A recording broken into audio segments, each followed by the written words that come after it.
Okay, so we've just finished First Peoples, First Farmers, which is most of history in a single chapter.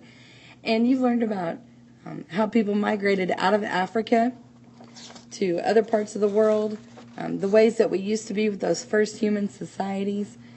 We also talked about breakthroughs to agriculture, where humans began to manipulate their environment in order to survive, how that concept and that activity, agriculture, became global, and then the social variation that changed in the age of agriculture. And so now what I'd like to do is reflect back on some of those things that we talked about in this chapter. You know, the study of history is about those who tell it today, not just about the past.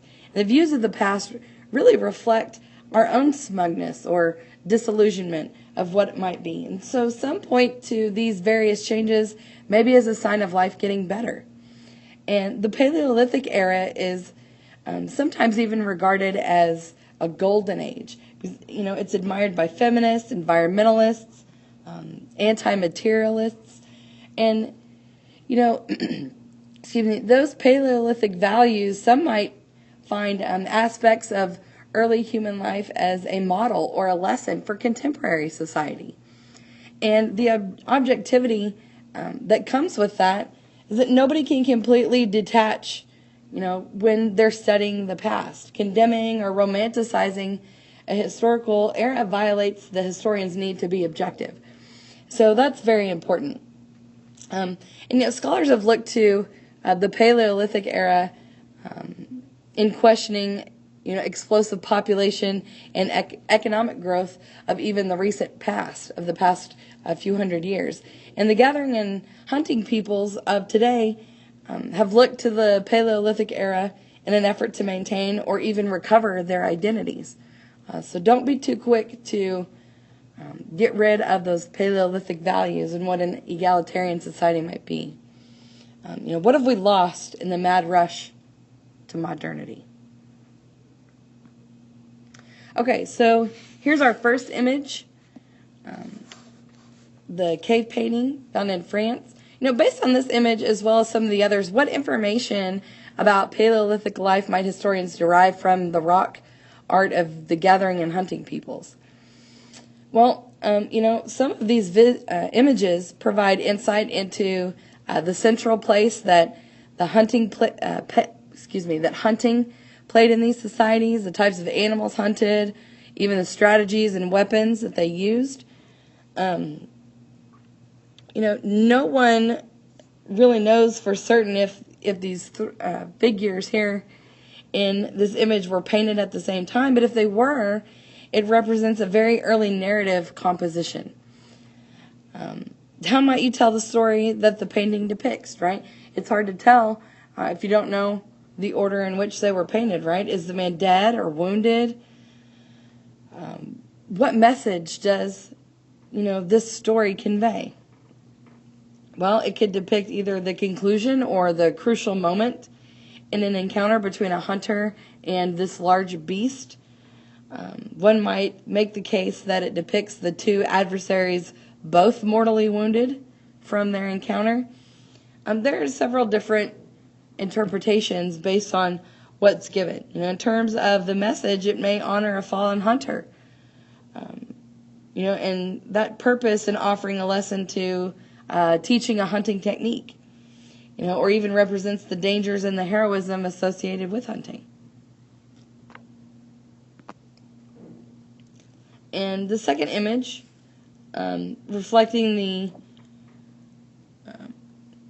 the value of the Venus figurines, without trying to interpret this statue, how might you describe it? Okay, well, this is easy. She's seated. The figure has voluptuous features. She has parts of her anatomy that are pronounced, maybe indicating that she might be pregnant.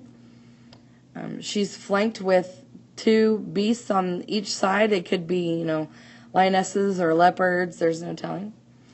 What features of the statue might support, you know, some type of alternative understandings?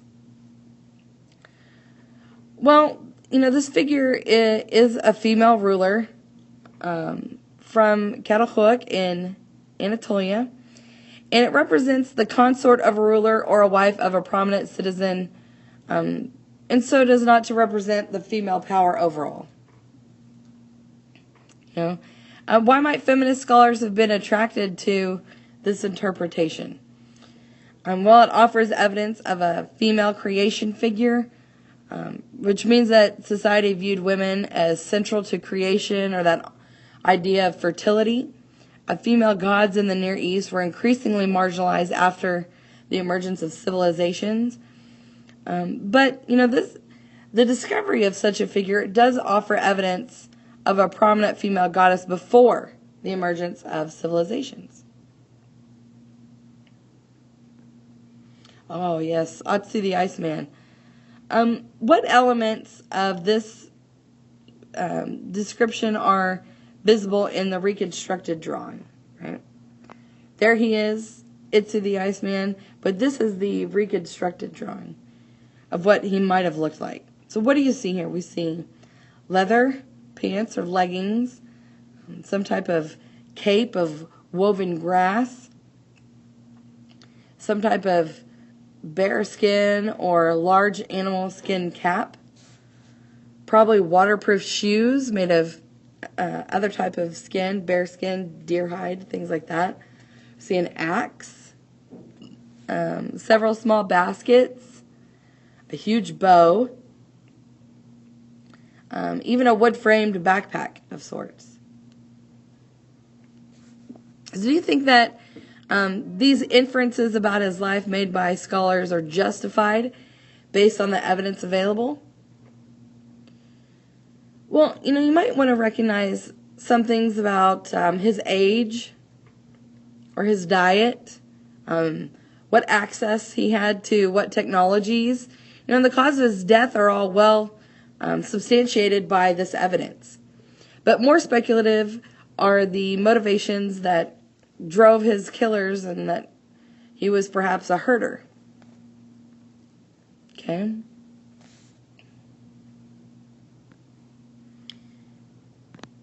Okay. Oh, I love Stonehenge. All right. So, this is a very good, close aerial view of Stonehenge. So how would you describe its major features to someone, for example, who had never seen it? What questions about the site come to mind? Well, let's see. Some of the major features: the overall structure of what looks to be possibly two circles, one inside the other. The construction that it was made out of larger stones. Even the sequencing of the standing stones, some with the large stone balanced on top, spanning the space between the two standing stones. I think that's pretty amazing. And the fact that some of these stones are no longer standing, right? A particularly observant notification here is, the stones outside the circles in the background. What do those represent? Right? These out here. What was this site used for? Were these stone remains once part of a larger structure? Maybe from something else that might have disappeared?